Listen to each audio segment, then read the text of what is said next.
Hello snowboarders of the internet, I am your host TC and today I will be reviewing the Yes Greats. If you're interested in this board or any other boards or bindings I mentioned in this video, make sure you're going down in that description and clicking those affiliate links.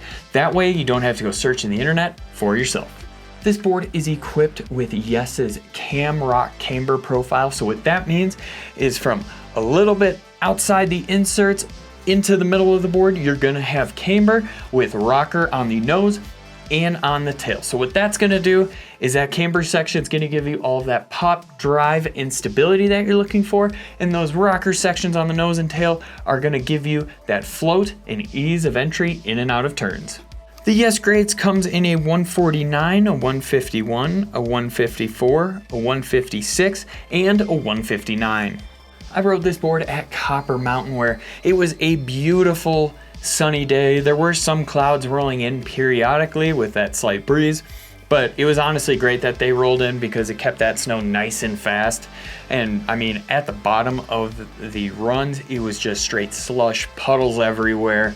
Towards the middle of the runs, it was still soft and nice, but it was more of that mashed potato snow that kept its speed really well. But as the day went on, it just kept getting warmer and warmer. The snow was melting at a crazy fast rate where there were some rocks showing, some dirt piles. So you just kind of had to be aware of where you were at and not to really pop any blind rollers because who knows what's on the other side of them. But it was totally an all good day. Once you figured that out, you could just ollie all of those dirt patches, those rock patches, create your own little fun gaps on the mountain there. I used my Ride Fuse boots and my Jones Mercury FASE bindings. When we're talking overall flex on this board, it is coming in at slightly stiffer than the middle of the road, and that is very apparent in between your feet. As you make it outside of the feet to the nose and to the tail, you will feel that they are slightly softer than it because you do have that rocker section in both of those. So just keep that in mind. All that power is going to be coming from underneath your feet where the nose and tail feel slightly looser. As you torsionally flex it, it feels slightly softer than the overall flex of the board, so foot steering it is really not that big of an issue. And as we translate into stability, this board is very stable. I was able to just charge right through all those slop and push piles just because of how large this nose is. It just wants to just pretty much crush them or whatever is in his path. It'll just kind of roll right over it without any issues. I will say there is really no speed limit on this thing. You can absolutely charge on it, hold an edge, and do everything totally fine. But it does have a damper ride with lively tendencies, so it wants to spring in and out of turns. If you're just standing on this back foot, just like pretty much driving through one or just driving through any of the hard stuff, it feels a little bit more reactive where it wants to kind of spring you in and out, but you're not feeling all those vibrations resonating through the board up into your knees or anything like that. It feels nice. When you load this thing up to ollie, you'll notice that it returns everything that you throw into it. This board is up there with pretty much that top tier with ollie power boards where you can just go over a slow sign just at any speed you really want. You can take it slow, you can take it fast. This thing will ollie to the moon. It feels amazing off of side hits and rollers. As I mentioned before, there were those dirt patches, and once you figure out where they were, it was so much fun to just ollie over those dirt patches and just watch them just go right past under you. So this board has got the springs to it, and it translates directly to the jump section as well, where I had such a fun time on this thing in the jump line where I was like, this is where I'm going to live today. It just handles them really well. It tracks well into the jump, and even landing it, if you're spinning out of it and just need to really stomp that landing to carry speed into the next one, it'll do that for you. This thing can either be popped off the lip or just let the lip do the work. It feels very comfortable either way.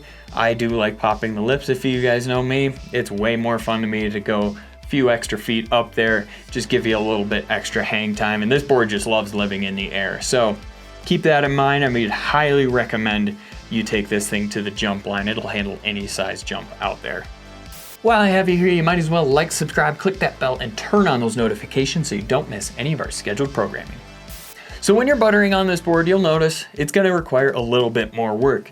That being said, you do have that longer rocker section and a super wide platform on the tail and on the nose. So if you're doing nose butter sideways, it holds really well. You're going to put a little bit more effort into it, but it will return that spring out for you as well. So if you're buttering this thing sideways, need to pop out, do like a 270 or whatever you want, it will do that for you. No problems there. It just requires a little bit more effort. And the same goes with on rails. Speed is your friend when you're on rails on this board. So it is gonna take more effort, I would say even more effort than buttering on it. It's gonna take a little bit more effort to jib on, where I had to come in hot to really be able to hold that tail press on it.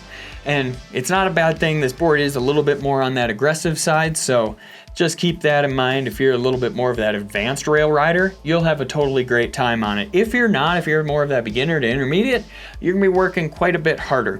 But the one thing I will say is it does slide between the feet pretty well, even though it has this crazy side cut, because it is an asymmetrical side cut, it still slides sideways pretty good. I was a little concerned at first with it catching up on the rail and just pretty much throwing me, and I didn't have that problem whatsoever. It felt nice and smooth sliding it sideways. And the one last thing I will say about sliding it sideways on steel, doing a board slide, doing a front board, any of that stuff, is if you do come in too hot and come from the top ropes, it's gonna store some energy up in between. So it might want to buck you off. Just keep that in mind, try to land a little bit softer and you'll be all good to go. This board carves a lot better when you have speed on your side. If you're going slow and trying to get those short, quick carves over, it might take a little second. There is some lag there because of how wide it is at the nose and the tail. But as you just pick up speed, it becomes way easier to turn. Like this thing will hit any carve you have out there with speed, no problems whatsoever. Like, I can't stress that enough. Just take it with a little bit more speed and this thing will turn like no one's business, especially on those short quick carves, because it is a little softer torsionally than it is for the overall flex. You can foot steer it a little bit easier when you're at those high speeds. But as you go to those medium and larger carves, you don't have to worry quite as much. This thing, once you get it on edge, it will stay on edge and it will hold really well.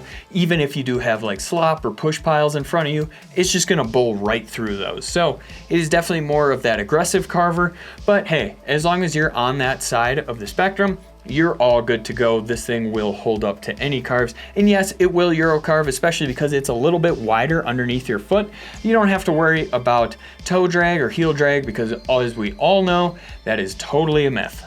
Rider in mind. This board is made for that more of an advanced rider that wants to go everywhere with it. They just need one board to pretty much go all mountain and then go destroy the park. They don't want to just be stuck in the park the whole time. They want to be able to take this thing anywhere and everywhere. Even if they find some fresh snow, get this giant shovel nose in that fresh snow, get it popped up, you know, have a good time really everywhere on the mountain, because it's not just a strictly park board. If you're looking for another way to get involved in the Angry Snowboarder community, head on over to Angry Snowboarder VIP. What is it, you might ask? Sure, I could explain it here, but we have a great video over there getting into it really in depth. I really like this board a lot. It was actually super fun. One of those boards that I didn't want to get off of. I was like, man, the update on this thing made it just feel so much more approachable, so much better than before, where you could still butter on it. It doesn't have to be the most precise riding board like I felt like it had to be a couple of years ago, but they've just made it a lot more user-friendly. It can pretty much go to a bigger group of people now. Instead of just staying in the park or anything, they can just take this thing anywhere. And I mean, what a great name on it. Greats. Yeah, that's exactly what it is. This board is great. I mean, I wish you guys would change the name of the Basic, because you know how I feel about that. And if you don't, you can go watch my review on the Basic and just see exactly what I'm talking about there. But overall, this board is awesome. I wouldn't be scared away if I were you guys, especially because some of you people I know don't like asymmetrical boards. I didn't really feel it that much on this thing, so just keep that in mind. It's nothing crazy like you see with some boards where it's got a crazy side cut in the heel edge and in the toe edge, and you can totally tell it's different. This one doesn't quite ride that aggressively different, so don't be scared away if you're like, I don't like asym boards. I would definitely say give it a try first, and then if you don't like it, leave a comment below and let me know that I'm just totally wrong. Comparable boards: the Nidecker Gamma, the Ride Zero, and the Gnu Riders Choice. Recommended bindings: the Yes Airmaster, the Katana FASE, and the Jones Mercury.